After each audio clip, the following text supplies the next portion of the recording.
Hello साथियों, नमस्कार सभी को। आज बात करेंगे हिंदी साहित्य के अमर साहित्यकार यशपाल जी के बारे में, जिन्होंने साहित्य की लेखनी से जितना देश के विकास में योगदान दिया, उतना इन्होंने अपने क्रांतिकारी भाव विचारों से भी देश को आज़ाद कराने में ढेर सारा योगदान दिया।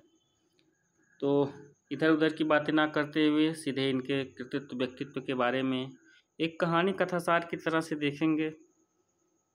कैसा रहा है इनका जीवन, कैसा रहा इनका व्यक्तित्व, कैसी रही इनकी रचनाएं, कौन कौन से पुरस्कार इनको मिला, इन सारी चीज़ें देखेंगे हम आज। तो यशपाल जी के बारे में देखते हैं। यशपाल भारत के प्रख्यात लेखक हैं। यशपाल भारत के प्रख्यात लेखक हैं। वह कथाकार तथा निबंध लेखन के रूप में जाने जाते हैं। यशपाल के राजनीतिक साहित्यिक क्षेत्रों में योगदान दिया। इन्हें साहित्य एवं शिक्षा के क्षेत्र में भारत सरकार द्वारा 1970 में पद्म भूषण सम्मान से सम्मानित किया गया। हालांकि और सारे सम्मान इनको मिले, आगे हम देखेंगे, ध्यान से इसको देखते जाइए। इनके प्रारंभिक जीवन के बारे में बात कर लेते हैं। इनका प्रारंभिक जीवन कैसा रहा। तो यशपाल का जन्म जो है ये हुआ था 3 दिसंबर 1903 को। कब हुआ था? 3 दिसंबर 1903 को इनका जन्म हुआ। कहाँ हुआ? फिरोजपुर छावनी में, और खत्री परिवार में हुआ था। पिता के नाम इनकी बात की जाए तो हीरालाल था। इनके पिता के नाम की बात की जाए तो इनके पिता का नाम हीरालाल था, और ये एक साधारण कारोबारी व्यक्ति थे। उनकी माता का नाम प्रेम देवी। ये माता पिता का नाम आप लोग याद रखेंगे। पिता का नाम हीरालाल, माता का नाम जो है वो प्रेम देवी। फिरोजपुर छावनी में इनका जन्म हुआ। कब हुआ? 1903 ईस्वी में हुआ। जो है इनकी माता एक अनाथालय में, पाठशाला में अध्यापिका थी। पिताजी की गांव में एक छोटी सी दुकान थी, और उनके पिताजी को लोग लाला कह करके पुकारते थे। अपने परिवार के प्रति उनके पिताजी का ध्यान नहीं था। इस कारण उनकी माता अपने 2 बेटों यशपाल और धर्मपाल, मतलब ये 2 भाई थे, यशपाल और धर्मपाल, को लेकर के फिरोजपुर छावनी में रहने लगी। वहीं आर्य समाज की स्कूल में पढ़ाते हुए अपने बच्चों को संभाल रही थी। उनके परिवेश में उनके माता की अहम भूमिका थी। यशपाल अपनी माता का खूब आदर सम्मान करते थे। यशपाल अपनी माता का खूब आदर सम्मान करते थे। यहाँ तक हम लोग देख चुके हैं। अपने बचपन में यशपाल ने अंग्रेज़ों के आतंक और विचित्र व्यवहार की अनेक कहानियाँ सुनी थी। इस उम्र से ही उनके मन में अंग्रेज़ों के प्रति द्वेष निर्माण हो रहा था। परिणामतः भविष्य में उनकी भावनाएं क्रांतिकारी रूप में उभर कर आईं। उन्होंने लिखा है, मैंने अंग्रेज़ों को सड़क पर सर्वसाधारण जनता से सलामी लेते देखा है, हिंदुस्तानियों को उनके सामने गिड़गिड़ाते देखा है। इससे अपना अपमान अनुमान किया है, और उसके प्रति विरोध का भी अनुभव किया। ये यशपाल जी के कथन है, ये उनके विचार है, ये उनके अनुभव हैं जो है अंग्रेज़ों के प्रति। इनके जीवन सफ़र की बात कर लेते हैं। इनका जीवन सफ़र कैसा रहा? किसका? यशपाल जी का। यशपाल ने अपने बचपन में जो भी देखा वह अंग्रेज़ों के प्रति क्रोध पैदा करने वाला था। यशपाल के अनुसार भारतीय अंग्रेज़ों से इस प्रकार डरते थे। ये इम्पोर्टेंट है। यहाँ आप देखिएगा, जैसे बकरियों को झुंड बाघ देख लेने से भय लगता होगा, अर्थात अंग्रेज़ कुछ भी कर सकता था। उससे डर कर रोने और चीखने के सिवाय दूसरा कोई उपाय नहीं था। इन घटनाओं का यशपाल जी के दिल और दिमाग पर गहरा असर हुआ। अब यशपाल की शादी का किस्सा बड़ा ही इंटरेस्टिंग है। उन्होंने शादी कैसे की? इनकी शादी जेल में हुई थी, और जेल में उस समय शादी का नियम था, लेकिन इनकी शादी होने के बाद भी वो नियम बदल गया। यानी कि ये इकलौते ऐसे व्यक्ति थे जिनका जेल के एक कमरे में विवाह प्रक्रिया संपन्न कराई गई। शादी का किस्सा बड़ा ही इंटरेस्टिंग है इनका, आप लोग ध्यान से देखिएगा। तो देखते हैं।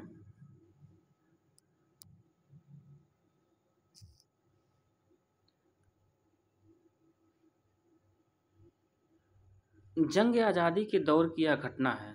कब की है? जंग आज़ादी के दौर की घटना है, जिसे उस वक्त के अंग्रेज़ी अखबारों ने रोचक ढंग से प्रकाशित किया था। इतिहास की किताबों में भी इसका जिक्र मिलता है। शहीद आज़म भगत सिंह, चंद्रशेखर आज़ाद, बिस्मिल अशफाक के साथी प्रख्यात यशपाल की लाहौर षड्यंत्र केस और रेल बम कांड के सिलसिले में ढूंढ रहे थे। लाहौर षड्यंत्र केस में जो है इनको, क्रांतिकारी यशपाल को, भगत सिंह को और चंद्रशेखर आज़ाद, बिस्मिल, इन सबको जो है, जो लाहौर षड्यंत्र केस हुआ था उस केस में जो है अंग्रेज इन लोगों को ढूंढ रहे थे। अब आगे देखिए,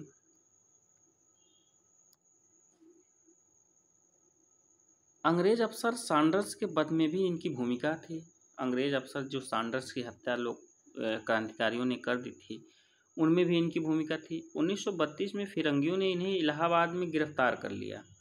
1932 में कुछ समय बरेली जेल में रखने के बाद इन्हें सुल्तानपुर अमाहट जेल में लाया गया। यहीं उनका प्रकाशवती से विवाह होता है और विवाह की कहानी आगे क्या थी इसको आप ध्यान से देखिए और समझिए, इसका आनंद लीजिए। इसके लिए तत्कालीन जेल प्रशासन को काफ़ी जद्दोजहद करनी पड़ी। आज भी वह कमरा स्थानीय जेल में मौजूद है जो उस रोचक प्रसंग की याद दिलाता है। सन 1857 की पहली जंग आज़ादी और महात्मा गांधी के अहिंसात्मक आंदोलन में अपने ज़िले के युवा तो सक्रिय थे ही, आज़ाद, बिस्मिल, सुखदेव, अशफाक जैसे क्रांतिकारियों को भी चाहने वालों की यहाँ कमी रही। यही वजह थी कि प्रमुख क्रांतिकारियों का यहाँ हमेशा आना जाना रहा। स्थानीय लोग उन्हें पर्याप्त मदद करते थे, उन्हें शरण भी मिलती रही। इसके तमाम किस्से इतिहास की किताबों में मिलते हैं। मतलब स्थानीय लोग किनकी मदद करते थे? स्थानीय लोग उनकी मदद करते थे जो क्रांतिकारी आंदोलन में देश को आज़ाद कराने में सहयोग करते थे, उनका स्थानीय लोग मदद करते थे। और देश को आज़ाद कराने में उस समय यशपाल जी के सहयोगियों में कौन थे? जो है अशफाक उल्ला थे, चंद्रशेखर आज़ाद साहब थे, भगत सिंह थे, ये सारे क्रांतिकारी थे। आगे देखते हैं। एक रोचक प्रसंग क्रांतिकारी यशपाल से जुड़ा हुआ है। सुल्तानपुर के अतीत पर केंद्रित राजेश्वर सहरचित पुस्तक में इसका जिक्र करते हैं। सह बताते हैं कि लाहौर में अंग्रेज अफसर सैंडर्स के वध में चंद्रशेखर आज़ाद, यशपाल आदि क्रांतिकारी शामिल थे। सैंडर्स एक अंग्रेज अधिकारी था जिसके वध में, जिसकी हत्या में कौन कौन थे? चंद्रशेखर आज़ाद थे, यशपाल थे, आदि क्रांतिकारी शामिल थे। पुलिस इन सब की तलाश में जुटी हुई थी। भगत सिंह असेंबली बम कांड में सुखदेव, राजगुरु, बटकेश्वर के साथ गिरफ्तार कर लिए गए थे। जो असेंबली में जो है ये सुखदेव, राजगुरु और भगत सिंह जो है बम फेंके थे, वो उसमें ये लोग गिरफ्तार कर लिए गए थे। एक रेल बम कांड में क्रांतिकारी यशपाल फरार हो गए। ठीक है। प्रकाशवती, कपूर, सुशीला देवी दीदी और दुर्गा भाभी भी फरार हो गई, ये लोग भी गिरफ्तार थे। इस बीच यशपाल और प्रकाशवती की अंतरंगिता बढ़ती गई। 1932 में चंद्रशेखर आज़ाद भी उस वक्त फरारी काट रहे थे। वे अंग्रेजों की नज़र में मोस्ट वांटेड थे।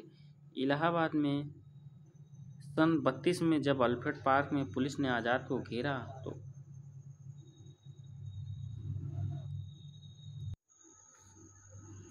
जो अंग्रेज़ों की नज़र में मोस्ट वांटेड थे। इलाहाबाद में 1932 में जब अल्फ्रेड पार्क में पुलिस ने आज़ाद को घेरा तो उस वक्त बताया जाता है कि यशपाल उनके लिए कारतूस तलाशने के लिए बाज़ार में निकले थे।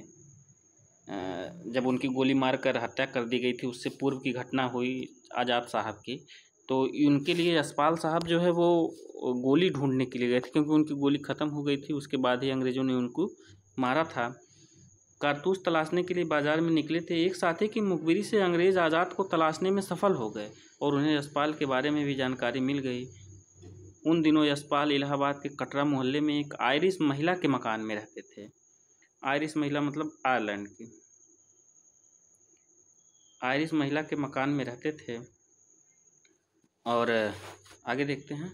अंग्रेज़ों ने उस मकान को एक रात ढाबा बोल दिया और चारों ओर से गोलियां बरसाने लगे। अंततः जब भीतर से गोलियां चलनी बंद हो गई तो अंग्रेज़ों ने यशपाल को गिरफ्तार कर लिया। ट्रायल के बाद सज़ा मिली। यशपाल पहले नैनी जेल, फिर बरेली जेल स्थानांतरित कर दिए गए, लेकिन उनकी तबीयत खराब हो गई। टीबी के मरीजों को उस वक्त सुल्तानपुर की अमाहट जेल में रखा जाता है, इसलिए वे यहाँ लाए गए। डॉक्टर संगमलाल गुप्ता इनका इलाज कर रहे थे। किसका? यशपाल का। इस बीच प्रकाशवती और यशपाल की मित्रता काफ़ी बढ़ चुकी थी। यहाँ आकर प्रकाशवती ने जेल में यशपाल से मुलाकात की। बरेली के डिप्टी कमिश्नर पैडले के समक्ष प्रकाशवती ने यशपाल से शादी की इच्छा जाहिर की, जिसे उन्होंने स्वीकृति दे दी। 7 अगस्त 1936 की तारीख तय की गई। मेजर मल्होत्रा जेलर थे। मेजर मल्होत्रा उस समय जेलर थे। जब यह बात उन तक पहुंची तो उन्होंने इनकार कर दिया। कहा कि ऐसा कोई नियम नहीं है कि एक कैदी बाहर की लड़की से शादी कर ले। काफ़ी जद्दोजहद के बाद इस शर्त पर अनुमति मिली कि यशपाल को बेड़ी पहना कर आना पड़ेगा। इसकी सूचना जब प्रकाशवती ने यशपाल को दी तो उन्होंने साफ इनकार कर दिया।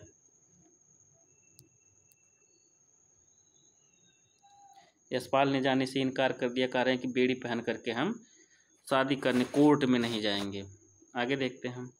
हालांकि वे बेड़ी पहनकर अदालत में विवाह के लिए नहीं जाएंगे। उस दौर के सभी अखबारों में, खासकर अंग्रेजी समाचार पत्र स्टेटमैन ने इसे प्रमुखता से छापा। जिला मजिस्ट्रेट ने शादी के लिए एक कमरा जेल के अंदर ही तय कर दिया और वह कमरा जेल अधीक्षक के बजाय डीएम के नियंत्रण में था और डीएम ने यशपाल और प्रकाशवती की शादी करवा दी।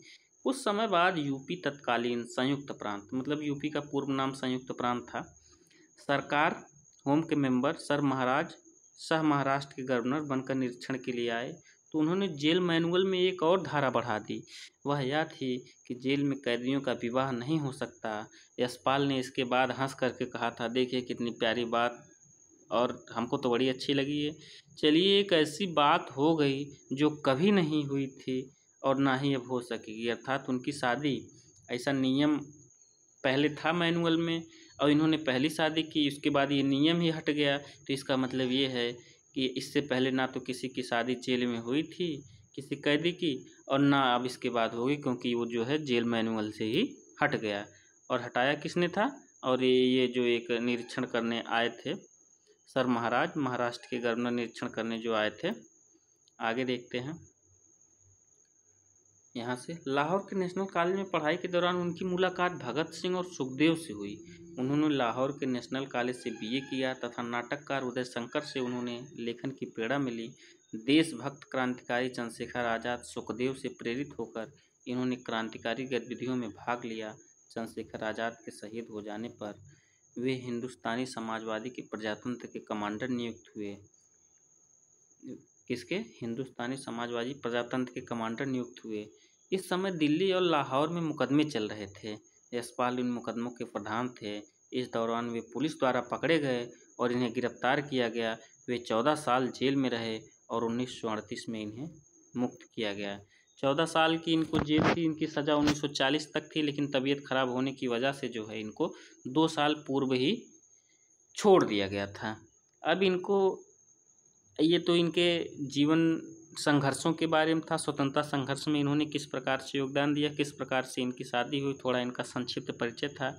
अब इनकी रचनाओं के बारे में देख लेते हैं, जो परीक्षाओं की दृष्टि से बहुत ही महत्वपूर्ण और उपयोगी हैं। यशपाल जी के बचपन से ही लिखने का शौक था। यशपाल जी को बचपन से ही, लेकिन युवा काल में उनके क्रांतिकारी विचारों ने उनकी लेखन कला में राष्ट्रभाव, देश प्रेम का बीजारोपण किया।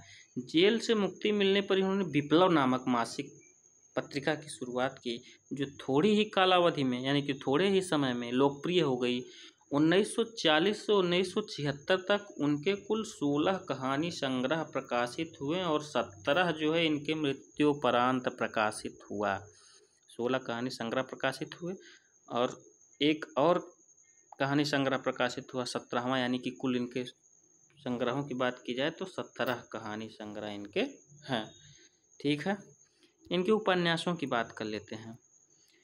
इनका उपन्यास है जो है दिव्या, बहुत इम्पोर्टेंट है। इनका उपन्यास है दिव्या। इनका उपन्यास है देशद्रोही। इनका उपन्यास है झूठा सच, जो 2 भागों में है। 1958 और 1960 में। इसका पहला भाग 1958 में और दूसरा भाग 1960 में प्रकाशित हुआ। पहला भाग 1958 में और दूसरा भाग 1960 में। वतन और देश के नाम से ये प्रकाशित हुआ था। वतन और देश का भविष्य के नाम से दूसरा जो है प्रकाशित हुआ था। ठीक है, और उसके बाद दादा कामरेड जो है अगला उपन्यास है। अमिता और मनुष्य के रूप, तेरी मेरी उसकी बात, ये इम्पोर्टेंट है। 1976 में इसके लिए इनको साहित्य अकादमी पुरस्कार मिला। एक बार फिर से देख लेते हैं इनके कौन कौन से उपन्यास हैं। दिव्या देशद्रोही, ये 2 उपन्यास हो गए। झूठा सच और दादा कामरेड हो गया। अमिता हो गया। और मनुष्य के रूप, तेरी मेरी उसकी बात, जिसके लिए इनको 1976 में साहित्य अकादमी पुरस्कार मिला। अब बात कर लेते हैं इनके कहानी संग्रह की।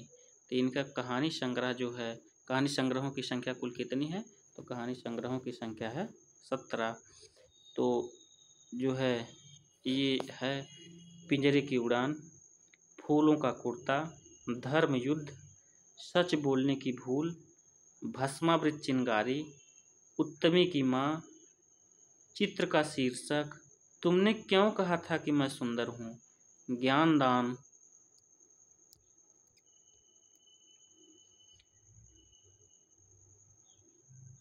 ज्ञानदान, वो दुनिया, खच्चर और आदमी, भूख के 3 दिन, उत्तराधिकारी, अभिशप्त। आगे देखते हैं इनके व्यंग संग्रह 2 हैं। व्यंग तो ये कम ही लिखते थे, लेकिन इन्होंने लिखा है 2 व्यंग लिखे हैं। कौन कौन से हैं? इनके 2 व्यंग जो हैं वो हैं चक्कर क्लब और कुत्ते की पूंछ। ये इनके 2 व्यंग हैं, ठीक है। ये 2 व्यंग हैं, चक्कर क्लब और कुत्ते की पूंछ। इनके सम्मान और पुरस्कार की बात कर लें तो सम्मान और पुरस्कार में एक सम्मान हमने देख ही चुका है। 1976 में इनको तेरी मेरी उसकी बात उपन्यास के लिए मिला था। कौन सा पुरस्कार? साहित्य अकादमी पुरस्कार, जो हिंदी साहित्य का एक प्रतिष्ठित और सम्मानजनक पुरस्कार है। उसके अतिरिक्त भी इनको पुरस्कार मिली। वर्ष जो है बात की जाए तो देव पुरस्कार मिला उनको 1955 में। सोवियत लैंड नेहरू पुरस्कार मिला उनको 1970 में। मंगला प्रसाद पारितोषिक पुरस्कार मिला 1971 में। पद्म भूषण मिला, साहित्य अकादमी मिला 1976 में। ये अभी हम लोग देखे हैं। अच्छा, एक शताब्दी उत्सव भी है। शताब्दी उत्सव जो है मनाया जाता है यशपाल के संबंध में। शताब्दी उत्सव, शताब्दी उत्सव क्या है? 2003-2004 में उनके जन्म का शताब्दी उत्सव मनाया गया। 2003-2004 में 3 दिसंबर 2003 को भारत सरकार ने उनके नाम पर एक पोस्टेज स्टैम्प भी जारी किया। स्टैम्प या पोस्टेज जो डाक वगैरह जारी करते हैं। तो शताब्दी उत्सव, ये प्रश्न आपसे पूछा जा सकता है कि शताब्दी उत्सव जो है कब मनाया गया? तो 2003-2004 में शताब्दी उत्सव मनाया गया। तो ये इसी प्रकार से यशपाल जी के जो व्यक्तित्व कृतित्व के बारे में जो ढेर सारी जानकारियाँ थी जो महत्वपूर्ण थी परीक्षा के दृष्टि से, और इनके जीवन संघर्षों और कृतित्व व्यक्तित्व के बारे में जो सारी चीज़ें थी वो ख़त्म हुई। इसी प्रकार से हम और सारे लेखकों की सीरीज लेकर के आप लोगों के सम्मुख उपस्थित होंगे। और सारे लेखकों के बारे में आगामी वीडियो यदि आप लोग जो है देखना चाहते हैं तो हमारे चैनल से जुड़ सकते हैं, फॉलो कर सकते हैं, सब्सक्राइब कर सकते हैं, जिससे अन्य साहित्यकारों के वीडियो जब आएँ तो आपको नोटिफिकेशन आसानी से पहुंच जाएं। धन्यवाद।